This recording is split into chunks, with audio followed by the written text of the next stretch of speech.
Mm, mm, mm. Feeling good. Yeah. Oh, shit. It's nice today. The sun is shining. I just resigned. I don't know, the podcast, just in general. Like, life's doing all right. Feeling good.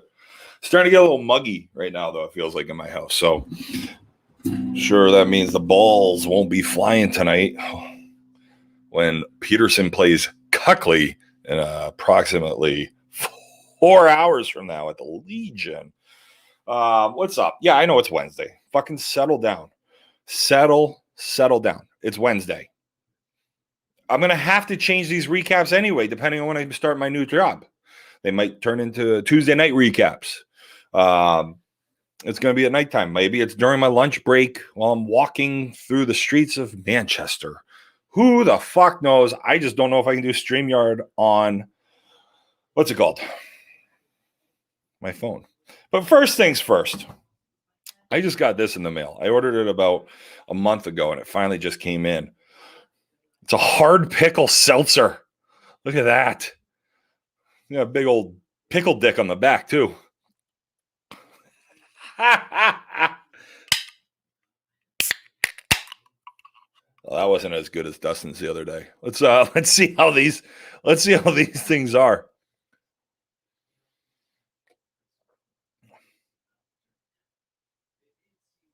Tell you what, the pickle dick ain't bad. Holy shit.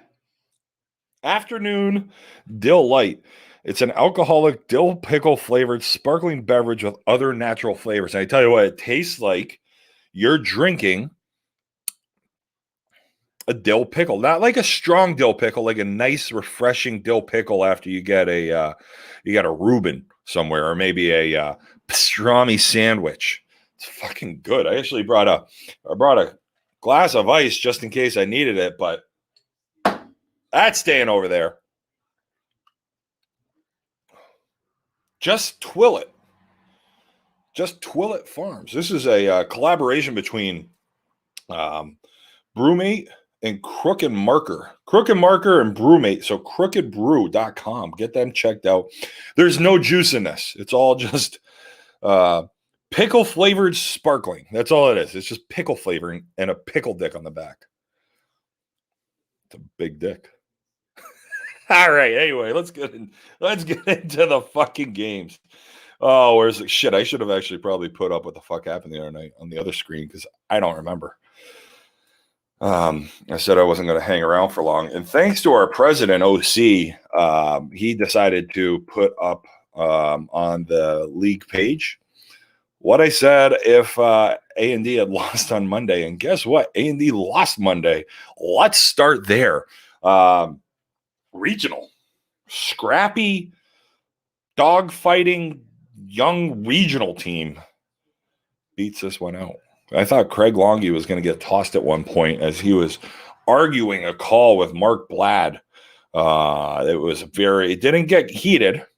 It was very cordial.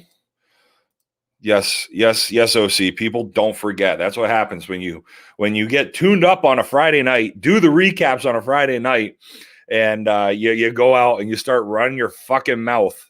People won't forget because there is a record of it. If you want to know, go give us a look-see. Go give a look-see at the last one and go see what I said. I'll pay my debt on Monday night. Tonight, I'm celebrating.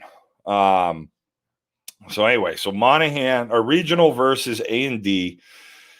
I don't know. I didn't get a fucking recap from anybody. Shocking. A&D, Colby Boulay is always shocked when I don't have a recap for A&D. Chad Lawrence, I don't know if he knows how to work a recap. He's too busy setting up LFG events for the weekend. So it was 18-15. Regional won this game. Tight game, back and forth, like a badminton match if you're watching the Olympics. Speaking of the Olympics, handball, the greatest fucking game ever. Ooh, I like this. OC's in the comments. OC's hanging out with the live recap here. OC says the next person to freak out on an umpire is getting a swirly in the porta potty by me. I mean, I'm not going to be the one that freaks out on the umpire, so I don't have to worry about you giving me one. But I'd like to see you try to give me a swirly by yourself, not with Joey V or fucking Kyle Hamill after he eats 3 stem cells. But I agree. I mean, Longy and Blatt had a conversation. There was no freaking out. It was actually, I didn't even, somebody said to me, oh, he might get tossed here. I'm like, like for what? They were talking about a controversial play. I think Tucker, I missed it. Tucker did like a spin move. It was like he hit Y playing Madden 22 and just juked the fuck out of Sandy at third base. Bam! Gone. I see you later. I mean, you know how fucking electric Tucker is anyway. Yeah, so I didn't see the play. I think I turned around. I might have been selling some Bring It t-shirts, but it was great. It was yeah. So there wasn't anything major there, but seriously, let's, like Jim was saying here, let's fucking settle down on some of these umpires. Jesus Christ, I beat the shit out of a fucking coach down in Connecticut for kicking dirt on DJ. I don't want to have to light anybody up on a recap or on the pod, please. I'll let OC do it the next time. Although Froggy and I are buddies again. All right, so here we go. We are into the game. Huey was on the mound. Huey's got a lovely gold helmet, not as shiny as the guy I chirped for about 14 minutes when we played him at the Firecracker, which I appreciate. That's very good, Huey. Huey's been pitching well for A&D. Good game though. Bottom of 6th, Regional walked somebody to get to Boo Boo. I think it was that embryo eating motherfucker Kyle Hamill. Yeah, I think it was him to get to Boo Boo, Colby Boulay, the waddling cinder block, if you will. And he had just a fucking piss missile into left center, scored a couple runs. I believe at the end of the top of the 7th, A&D was +2. Yeah, because they won by 3. So +2. And Regional came up. Rusin went in there, got out of his tree, got into the dugout, got the boys fired up. Chad Lawrence didn't know where the fuck he was. He didn't know there was a game going on. I think he just forgot that Merrimack played on Monday and Wednesday and just randomly showed up at Martell. And that's the shocking part, is that Chad got his 14th win after May. Congratulations to Chad Lawrence.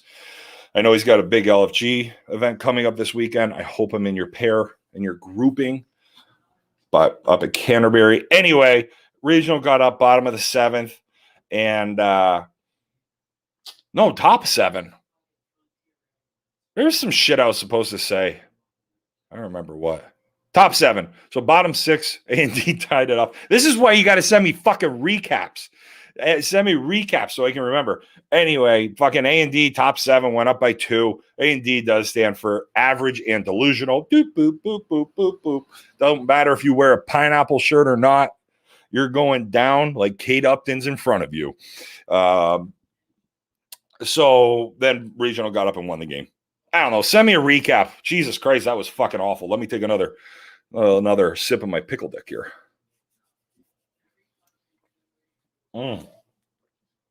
God, these are fucking good. I spent $80 on 3 12-packs of these, and I was hoping they would be delicious because otherwise it was just $80 out the window. All right, next game we got up here. We got NHI versus Boomers. You know what that means. That means the Godfather sent something in. Here it is. Tyler Garstang. Yes.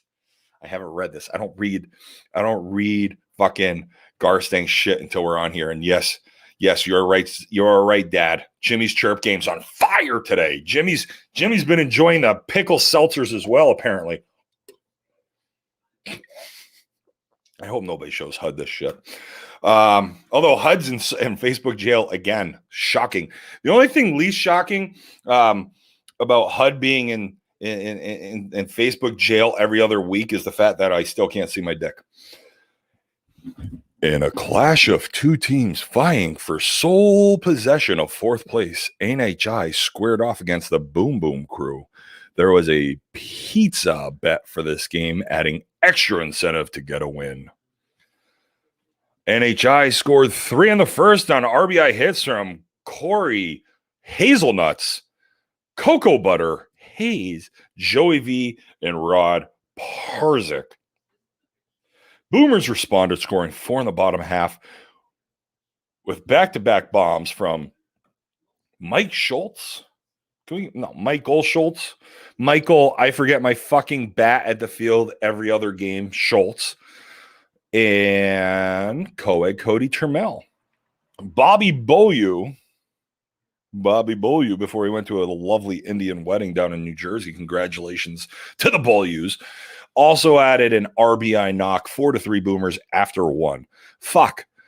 Godfather sends me like wonderful inning recaps, and I can't even remember who the fuck batted in my 6th inning for my first game. The Irrigators. Can't wait for that fucking logo next year. I'll get Amanda to design it for you, Joey V. Don't worry. Scored 2 more. You know what, fucking Jim? Settle down. I'm telling you what. If you like a pickle, just try it. It's delicious. I bet you I throw a little cucumber vodka in this and a splash. Or ready for this? Take this. I'm going to take this Seltzy. I'm going to go to the Packy. I'm going to get cucumber vodka, and I'm going to make a tomato vodka. I'm going to put it inside the seltzer, so it's going to be like a fucking Bloody Mary. It's going to be fucking amazing. And then you'll see. Okay? Wait till Sunday night at the Bay. Wait till you see. As we digress into back what the Irrigators scored 2 more in the next frame on another RBI hit from Hazelcunt.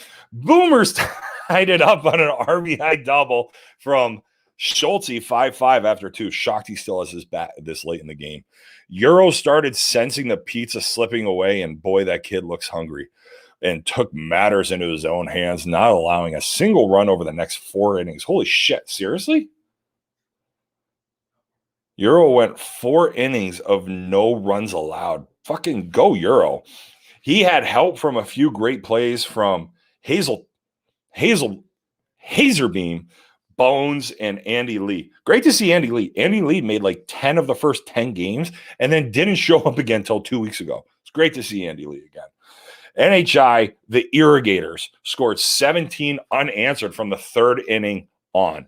Boomers were able to score 4 in the 7th, but it was too little too late. It's like last call when you're trying to get the good-looking girl or the 8 or 9, and you end up going home with somebody like me. You think you're going home with a girl, but I just tucked in and got a dress on. He had help from a few great. Yeah, we already read that piece. We're able to score 4 in the 7th, but it was too little, too late for the. I haven't seen this lately. Boom boom crew, boom boom. You guys are so fucking come up with your own stuff. Player of the game in this one was Euro Herrera. He was stellar on the hill and also proved pitchers can hit, launching a long ball for the 2nd straight game. So I'm sitting during our game. We were at prime time at Martell, and Euro comes up to me. He's like, "The fuck? Didn't want to talk about our home runs." And I'm like, what? I'm like, I just read what the Godfather gives me. And apparently both Euro and the Godfather on last week on Wednesday night in my Friday night recap, they both hit home runs, but nobody had told me, so I didn't know this. So Euro, Godfather, great job on the home runs, boys. Hope you had some sex too. We could be in trouble tonight. Next, we have Buckley versus Monahan, or as I like to call them, Cuckley now. There's a great book out there I saw on TikTok. I sent it to, I don't remember, one of the group chats. There's a fucking ton of them, right? Your Dad's a Cuck. It's a children's book called Your Dad's a Cuck. I'm like, this is fucking perfect. I might have to buy it for Buckley as they head into the playoffs. Let's go right to that game as Jimmy O.C. O'Connor, the president, sent me a recap. Let's see what happens here. Buckley needed extra innings, even though their jerseys look fucking wonderful, to get past Monahan and Tradarski.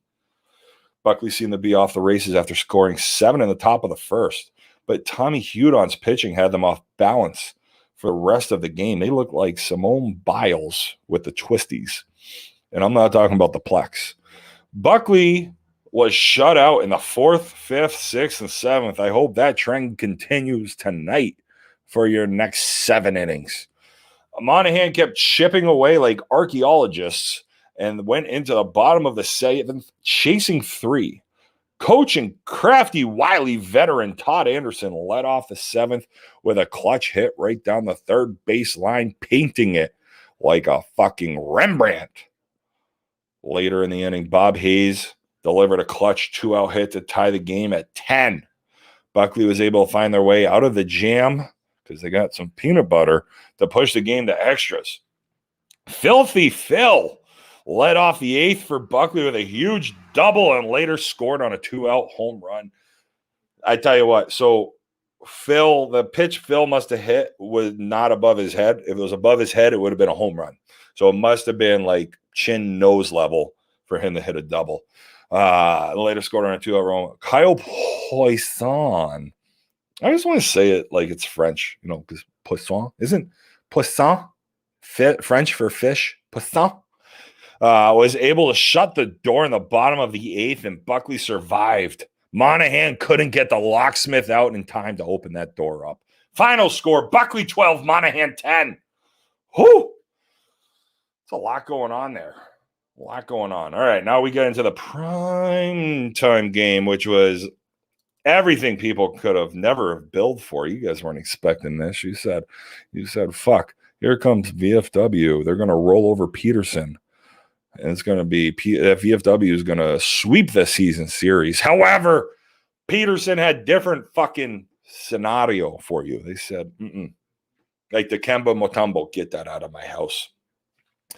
Peterson put up a big first inning, put up 11 runs, and just shut the door on fucking VFW. They said, you can't touch us. Mikey Gallo's up there. He looked like me at Los Primos on Saturday night, just fucking willy-nilly dancing. Not good dancing, just willy-nilly. Me, on the other hand, I'm a good dancer. Don't worry, Gallo. You and I can work on some of those juke moves. Teach you the grenade. I'll teach you the seizure. Gah! We can work on that. Artie, the one-man party. That kid, fucking Cy Young candidate, Cy Young leader. Been stellar, both on the bump and at the plate. And just really shut the shit down. VFW and everything. We painted the window shut so they couldn't get in. You're supposed to tape them off so you can open it up, no problem. Open the doors. We taped it. We fucking painted everything all over. We painted VFW blue. I said, no more. Get out of here. We're coming for the hosting spots. We're looking for the 3 or 4. So I don't know. I don't have anything else there. 27-15. VFW put up, I think, 6 or 8 in the 6th and the 7th. Top or bottom? I don't remember if we were home or away. Couldn't tell you. Somebody was home, somebody was away, and Peterson won. That's all you need to know. Let's see. I covered that game. I think I got all the games. Last game's Tomahawk Tavern versus Holtz. Holy shit, was this a bad game? And not for the reason you think I'm about to say. Holtz Auto ran out of gas, oil, and all the lubricant as the world as Tomahawk Tavern took a big old ribeye and just slapped the fuck out of Holtz all game. Bam, bam. What we got? We got 4 games left, including tonight. Tomahawk has cemented their place in the toilet bowl. However, they have not cemented their place in 10 yet, as they could still overtake Holtz. And you are correct. Do not let Tomahawk get hot. However, defensively, Tomahawk has struggled this year as they are leading the league with 448 runs allowed. Coming in 9th is Boomers at 414. So just a small margin. But Tomahawk had it going. The bats were hot. I saw Angelo hit a ball to fucking Nashua. Fuck. Thing was crushed. Tell you, like crisp air was around. People were feeling good. And balls were flying. It's like you were at a fucking Jersey rest stop. You knew that was coming. It was a layup. You knew it was coming. It was. I tell you, that ball was literally to the moon. It was perfect. That was an 8:30 game because that ball was hit to the moon. Jim, do you want to just join? You should have just joined me for this if you're in the chat. Are you actually working? I hope you're on a meeting right now and you're just watching me instead. Jimmy Vante started the game pitching, and that went about as well as me running a 5K right now, and he got pulled after the first inning. They brought in the captain of the Tuck, Mitch Blair, to close this game out, and I don't know, maybe that was the wise move. I don't know. They still lost by 18. I don't know. I think Angelo's home run was the only thing that was really worth talking about. Hollywood's hair grows back really fast. It got really buggy out. I saw Joey V telling a Joey V story over the truck next to mine. Yeah, I don't know. I don't have a lot to talk about this game. I wasn't really paying much attention and didn't get a recap. Zach Graham's shorts were still short. Cooch was around. Yeah, that's it. Matty Delude hung out all night. Loved it. Let's take a look over here, though. Looksy-loo over the standings. God, how did these go from being fucking 10 minutes to like now I'm at 22? I know how. I don't shut the fuck up. And here we are. Here we go. We got the standings going on here. We got it nice and tight tonight. Big game tonight. Cuckley 1 game out. A&D is playing. Who's A&D playing? NHI. Big thing. We got Peterson versus Cuckley, and you got A&D versus NHI. Peterson wins and A&D wins. That's a big swing right there for A&D and for Peterson. New NHI wins and Cuckley wins. We got a lot to go. I think if NHI wins tonight, I believe we see our top 4 teams. We have our top 4 teams if NHI wins. So it'll be interesting to see. You're right. You do not. Tomahawk is undefeated in August. Tell you what, one of the great things about having this wonderful website, thanks to our president, Jim O.C. O'Connor. I don't like it. It's too much. There we go. Saw a wild fucking stat. VFW without Corey Hartson is 13. With Corey Hartson is 13-1. Without Hartson, VFW is 0-8. Hartson is the MVP of MMSSL. Wow. Dedicating Buckley's win tonight to Chambers. Hopefully Chambo has a night to remember then when he is just spreading it all over the field. Chambo, I know you don't watch these, barely knows that we play on Monday and Wednesdays. Hope that fires you up. Oh, Chambo. So here we go. So this is big. Got a lot of big games tonight. VFW is playing Holtz. So VFW is going to stay where they are. I'll tell you what, if Peterson and NHI wins, that really cleans up. They're not cleans up. This really makes this right here very tight. VFW wins and both these teams lose. This is going to be a tight race in the last week. This is going to be a tight race for the next week. And this is just get the Drano. It's a toilet bowl. It is what it is. I'm excited to see. This is awesome. So tonight we've got Buckley versus Peterson at the Legion on the newly transformed AstroTurf Legion. Me and Teddy, no. Oh, Jim, actually, great question. Are we doing, I don't know if we have the guys to do it. Are we finally going to put our bet, or Teddy and I's bet to I don't know whose bet it is. I think it's just me running my mouth. Are we going to put Teddy at first and me in right? And we can finally settle that I'm a better right fielder than Teddy is a first baseman. Cuckley versus Peterson at 6:30 at the Legion. NHI versus A&D at Martell at 6:30. Regional versus Tomahawk at 6:30. Hey, Tomahawk, get hot. Stay undefeated in August. Boomers versus Monahan in the primetime game. That's a Monahan game. Monahan should win that one. I'm taking Monahan tonight. VFW versus Holtz, 8:30. Who gives a shit? Who cares about that one? Actually, the way VFW's been playing, VFW's 5-5 in their last 10. Holy shit. NHI is 8-2. NHI has won 4 in a row. Team's fucking hot. Holtz has lost 6 in a row, and they've just been plummeting down the toilet bowl. I don't know, whatever. You guys can do it at this point. Make your own toilet bowl joke. This is 25 minutes. I'm sorry. I just get too excited. And I gotta now I know why the fucking podcast is 2 hours long all the time. Like I didn't know before. All right, I'll see you guys at Martel. I'm gonna go. Probably go hit BP in an hour, and we'll see you down there. Good night.